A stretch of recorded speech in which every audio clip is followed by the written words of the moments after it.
You're listening to the Scars and Guitars podcast series. My name's Andrew Mackay-Smith, and the interview subject I've got coming up for you is Piotr Wiwczarek from the Polish extreme metal titans Vader.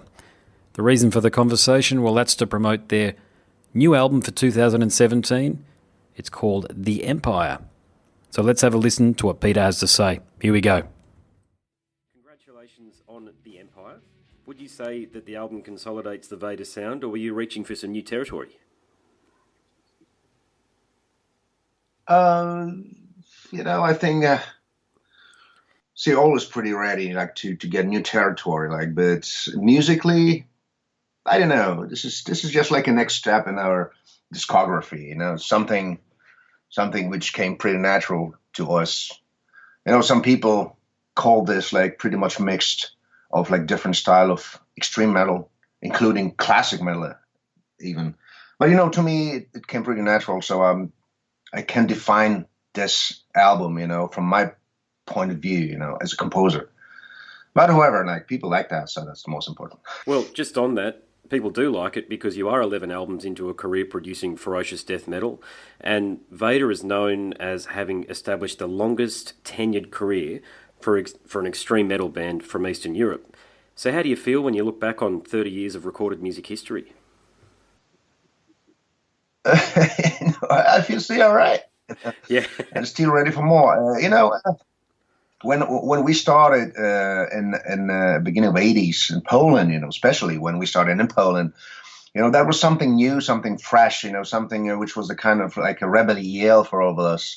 So we tried to escape from the gray and bad realities around. Yes. And and especially heavy metal was something like a different world, something you can feel better, feel like an elite, For sure. With all the friends I was with. So we started something being fans, and nobody ever expected that we can reach such a level and we can survive for so many years, and in those years, old people which were over 30 were all pricks to us, So, so we never expected that this is possible.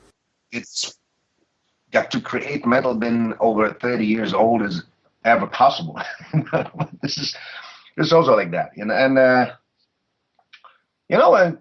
we can be just happy and proud that we survived being active band, for so many years. It's over 3 decades already. That's right, yeah. And we still have so many fans pretty dedicated, to Vader. And, especially when Vader was never really pushed, by media or really much supported.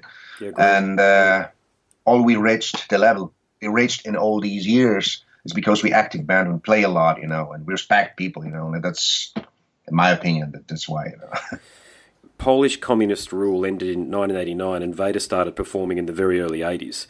So how did you build a fan base playing music that I imagine the communist regime wouldn't have approved of? Actually, honestly, Poland was never really communism, under communism. We are under Moscow influence, and of course we are in the bloc, in Eastern Bloc. But there was not really as bad, back then, At least I never watched that problem. So if I can compare to what happened in Romania, Cuba, yeah. East Germany, even in Russia. So Poland was still quite, decent, But of course, the problems were everywhere. So when we started, nothing was available. Nothing, not just for a band, especially for a heavy metal band. It was hard to get anything in the stores. It was not like today. Today Poland is like a common European country. Yeah. But back in the 80s, it was nothing. No stores, no music equipment available. If there was something available, so the price was absolutely crazy. So no questions, about that. And so we were using homemade equipment, we did whatever we could to play, and nothing was actually a problem for people with a high passion, like us, and So we could play a fucking word, just to play and to be happy, like to do something, to create something new, something which was unbelievable, dangerous for older people, who never, you know, understood rock music at all. Not, but metal was for people, something like dangerous. We look dangerous for them, with all these spikes, leather, and like, denim, long hair, and everything. But we are not. We are not. We actually we're looking, just dangerous for those people, like trying to be normal, let's say. But we're very good people. We are like brotherhood. We're like among brotherhood. And that was very important. And to me, this is like the meaning of metal up to date. The brotherhood, and that's why I was so much interested in that. Yeah, it's a really good point. Extreme music, brotherhood. That was it. So, what are your thoughts on the Poland of today? Today actually Poland is different, but I'd lie if I'd say that today bands had no problem in Poland. And the communism regime, like you call them, never really interested in the bands like us playing metal, playing in English, or playing about something which is like not under gotcha, something alien to people. They focused on bands who touched these political themes. They focused more on punk rock bands, were like more idealistic, in the lyrics and this kind of thing.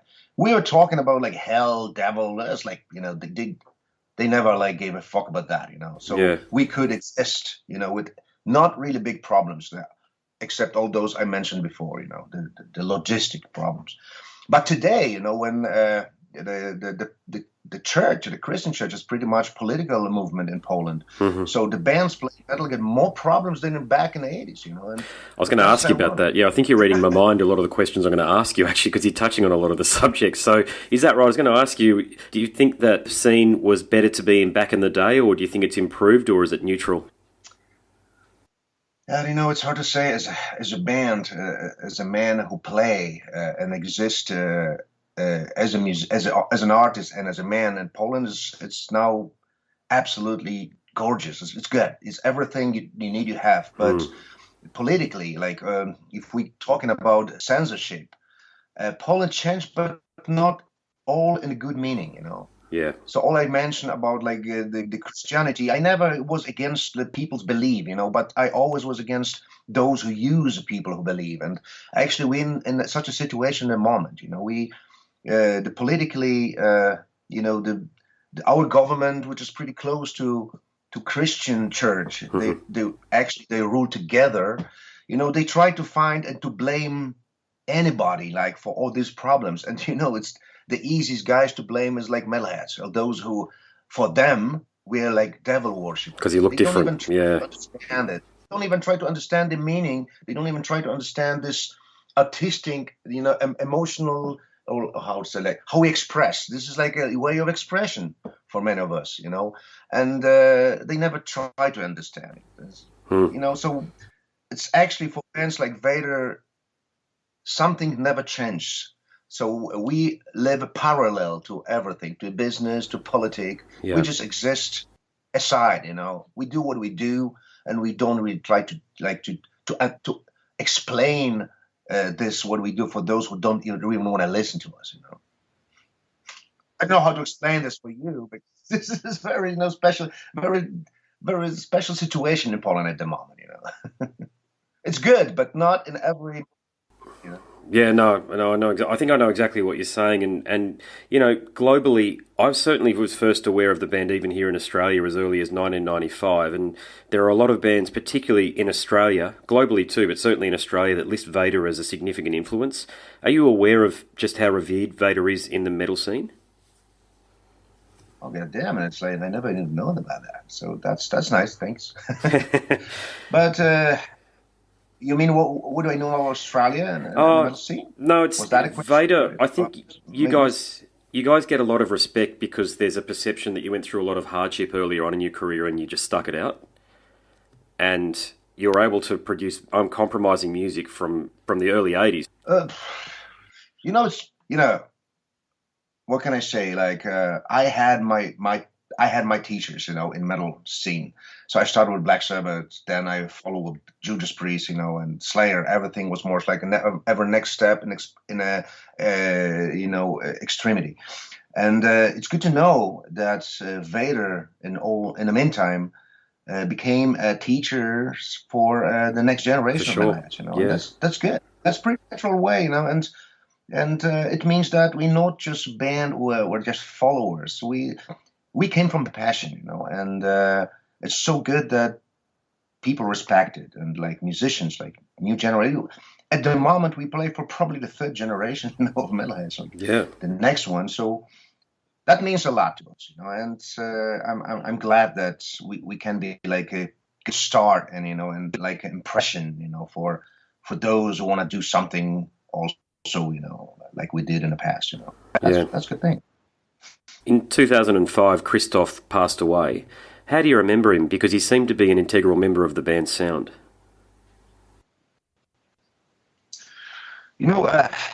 Vader, today actually was created in 89 or 90 after Doc joined the band and after we changed away from more heavy metal style to more extreme thrash metal, death metal, whatever we call it now. Yep. And Doc and his talent, it's not just his talent how to drum perfectly, sure, but as a man, you need to know him to know what I'm talking about. He was a good guy, and until he touched the drugs so deep, he was mellow. He was a guy you wanted to be a friend of, He opened eyes and open mind to many, including me. I was orthodox in the metal.